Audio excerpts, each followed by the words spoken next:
potions. Alright, Bandit Cave. Let's head on in. Woo.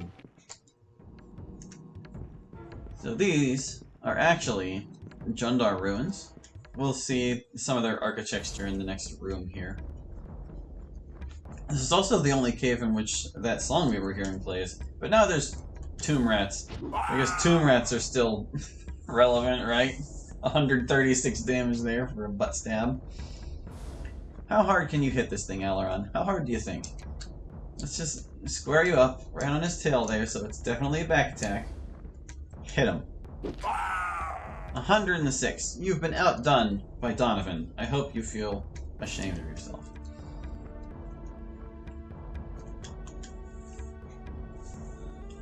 Let's see. More changes, more changes. One of the things I'm going to be adjusting is the protection level of enemies. I think I mentioned this before when I was talking about how I ruined certain foes by adjusting their resistances, like the Chaos Lieutenant and stuff.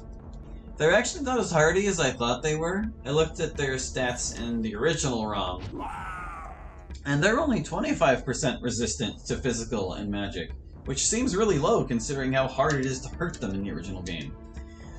But since I took those stats away, I'm definitely going to be compensating them with their protection stat, which is another hidden stat that it seems like the game would have allowed you to level up. It's a bit peculiar. Most normal stats in this game only go to 30, like they cap out at 30. We've seen that on the heroes. It all makes sense. And I think I told you before that my good buddy Fishbane and someone he was working with figured out how to break the checksum so that those stats can go higher. Now their new limit is 127. To do that for heroes, you will need to enter a cheat code. We don't have that kind of technology yet. And I honestly don't think we should. Like, that's too high. We don't need to let the stats go that far. But for monsters, it's very convenient, because now we can push the limits higher than the editor would have previously allowed. And that's really good for protection, because when I was looking at the protection values for a lot of the enemies in the original game, 30 was the highest they went. And that kind of had me worried that I couldn't give them higher protection otherwise, like it would cap out at 30 and that would be it, and it might not be enough. But no, the thing they did with the checksum allows you to break those stats too, and they also can go up to 127. And I can only imagine how tanky a monster with 127 protection would be, but it's something I'm going to look into and experiment with, so I can decide what protection values are appropriate for things that were supposed to be way tougher than they are now. So we can kind of have our cake and eat it too in terms of elemental resistances and weaknesses.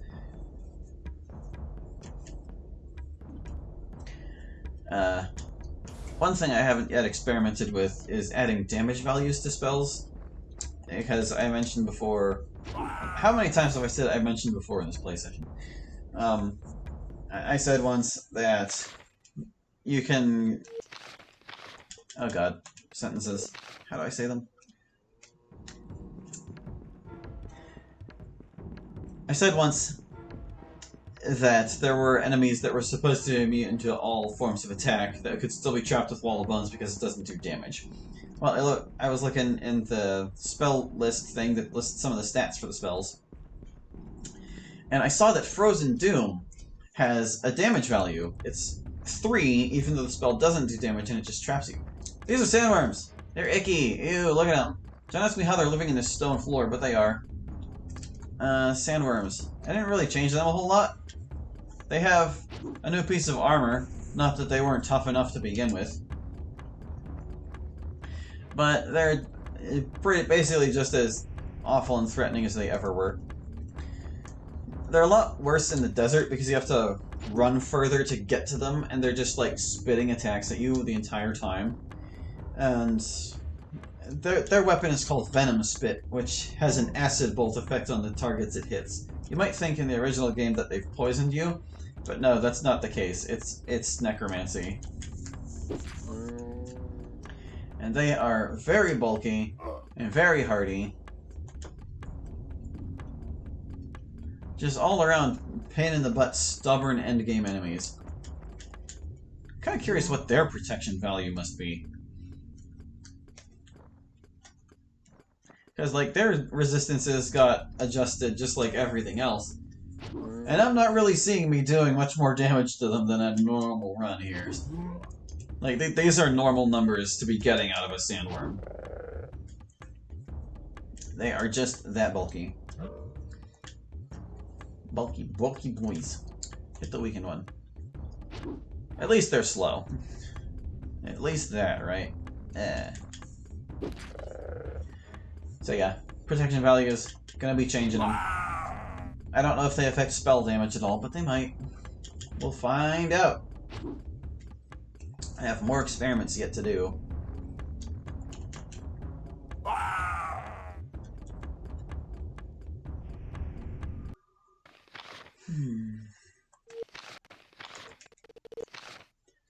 Spell battery is not a stat that we can currently access in the Aidyn editor.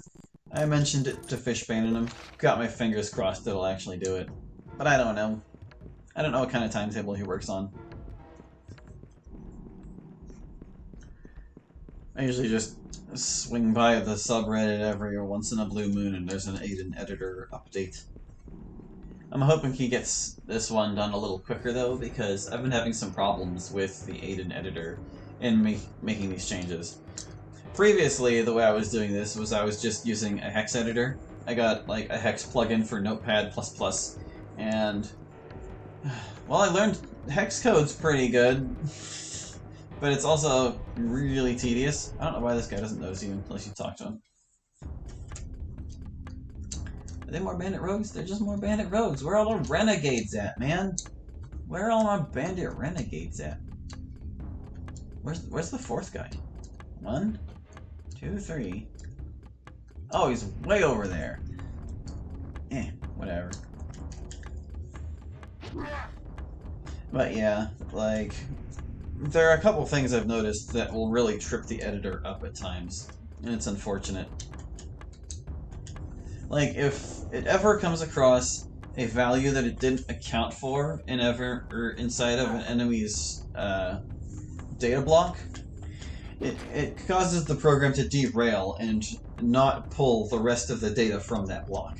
So, like, for example, let's say there was an enemy that, well, let's say that you're looking at a bandit, and the bandit has the bandit drop chart, right?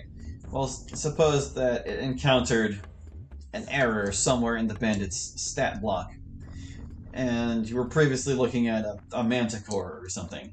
It would still show the manticore's drop chart instead of the bandit's, because the drop chart is like literally the last byte of data in their block. So since it got derailed before then, it couldn't pull that data, and it shows something inaccurate. And I can only imagine what happens if you save under these circumstances, because it probably just saves inaccurate data, and that's really bad. But wait, even stranger behavior I observed with it. Oh, hold on. Is this that bow he has? Is that the... I think this is a bandit archer. Yeah, it's a bandit archer. I couldn't tell if it was the strongest of these archery bandits. There are some in this cavern somewhere, but that wasn't one of them. As far as I can tell, this is like the only place in the game where you can find the third type of bandit woodsman. Ah, sorry. My brain got derailed by potential new enemies. So yeah, the even stranger thing I noticed when I was working at the editor is that something happens to the spell array, I guess. I don't know exactly what's causing this, but you'll have a monster or a trainer or something set to know a specific spell, and then when you save, the spell will change. And then when you save again, the spell will change again, and it hits a wall after a while, but it makes it basically impossible to use the editor to assign the spells you want to things. And I don't know if it was working for the original game, or maybe if it's just an Aidyn Plus problem, because I did end up changing a lot of names of things.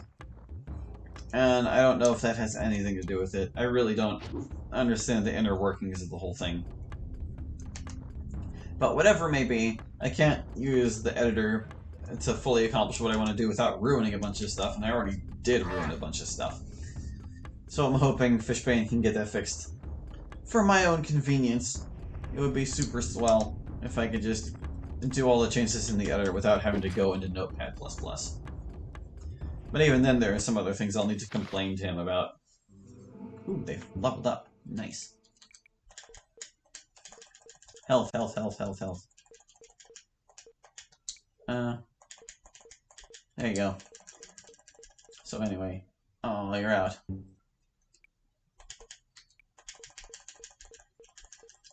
Sorry, I'm like, mashing.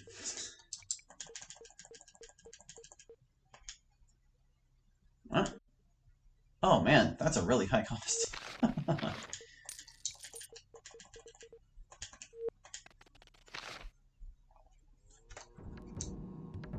What other thing? Oh yeah, other things I need to harass him about.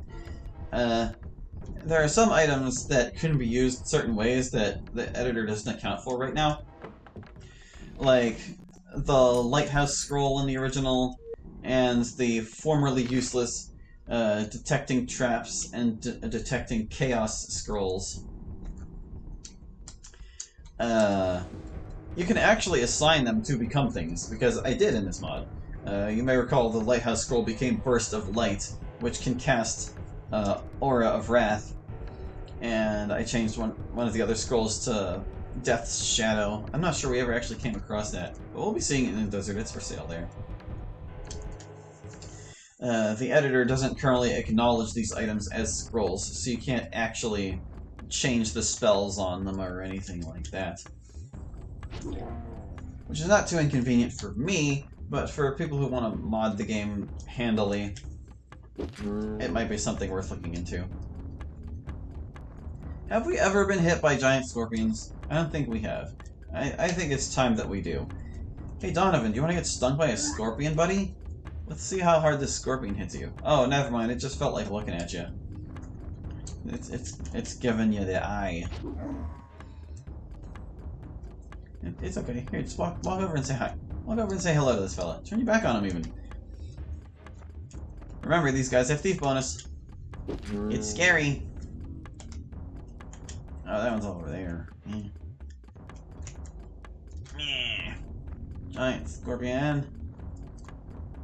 I'm gonna cast Crushing Death. I can't, it's too big.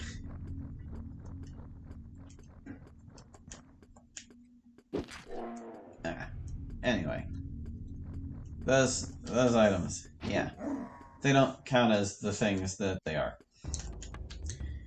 And there might be some other things that aren't accounted for in the Aidyn Plus editor at this current time. See, that guy did 30. And that was a front attack. Wow, wait. Oof. There's the power of the giant scorpions. See why I was a little nervous around these things when they showed up so much earlier in the game? It's just brutal, man. Absolutely brutal. But yeah. I think the unused weapons are in there, so you can mod them, as well as the unused armors. But I don't think the unused key items are available. Like all those things I turned into enemy parts and stuff. You can't mod those through the Aidyn editor.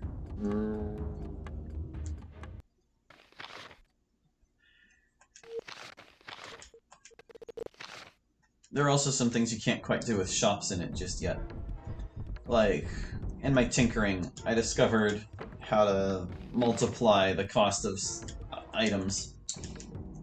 Did I talk about this already? I don't know, but I'm just gonna talk about it again anyway. I'm going senile in my 30s. Alron, get off the thing. I swear, it's not. You don't get stuck here permanently. You can get down. It's just finicky. You can. You can get down. Alron! There. Oh, this game. Yes, this is the Jundar architecture I was talking about before. can't go in any of these buildings, but there's like all these fences and stuff.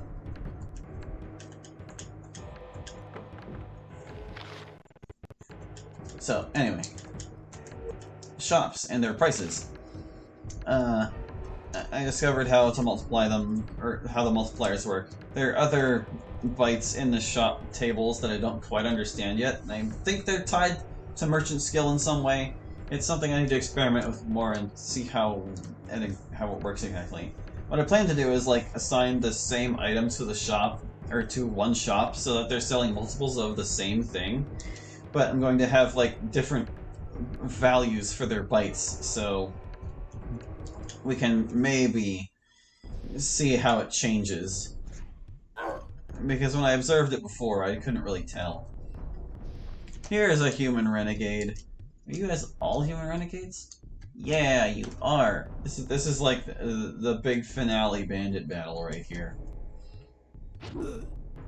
This might actually be the last time we see bandits in this run. Then again, maybe not. There were some encounters on the road to Aramon that I skipped. Or rather, after the road to Aramon was already cleared and I didn't go back for them.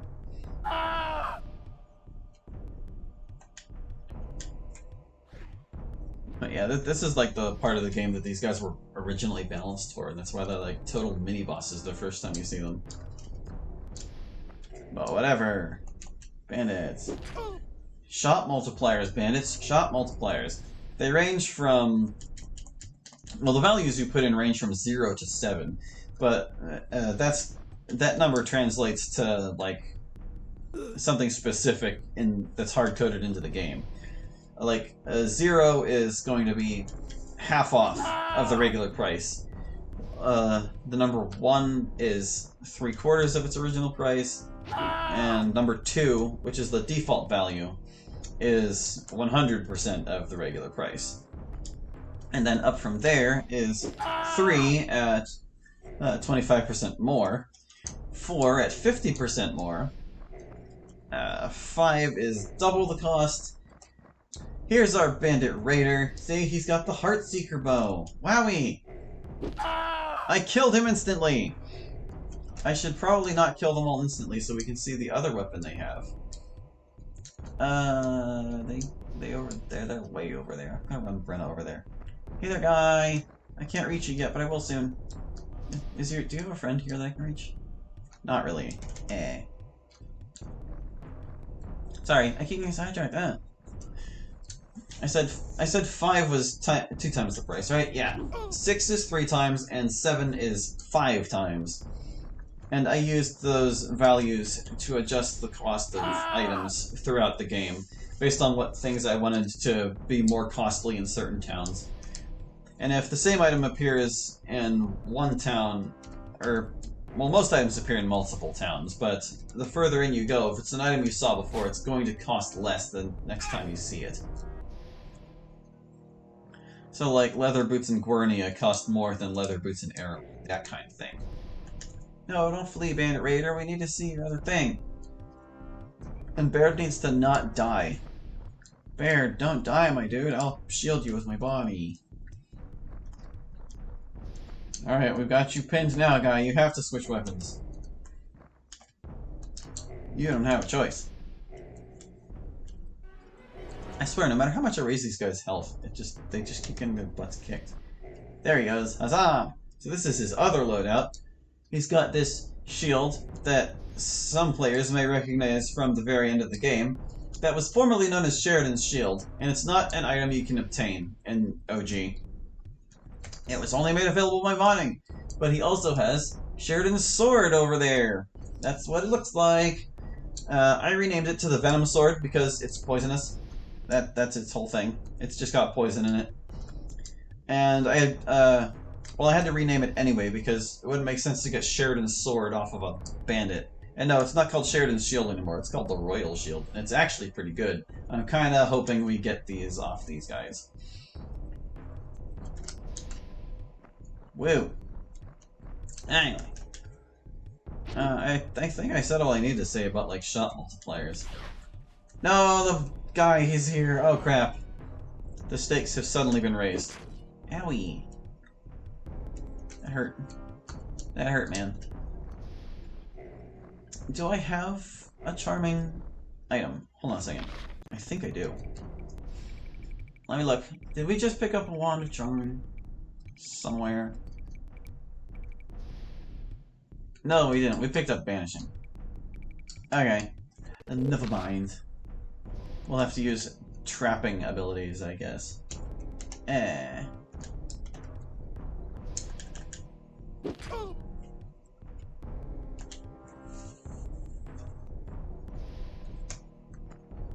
No, Brenna. Scare away Baird. Oh no, Baird's been frightened.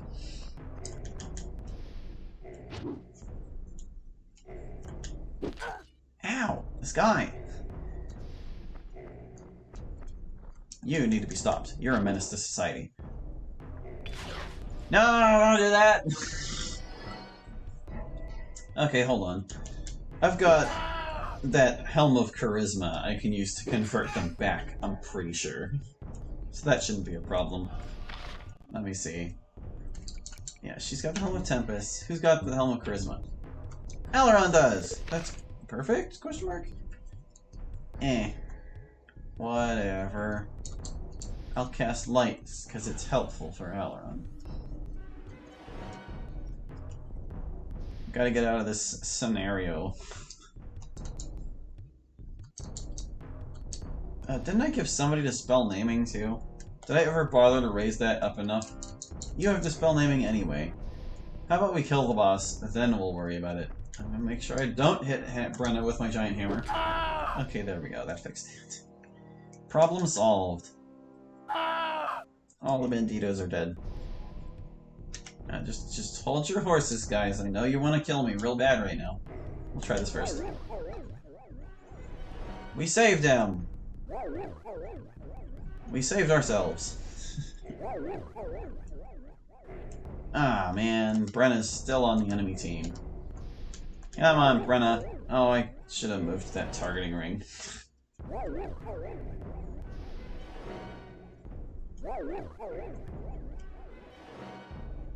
There we go. Party is victorious. We're awesome. 33,500. That is a lot of experience. I think that might be the most experience we've gotten. We got the royal shields! Oh, heck yeah.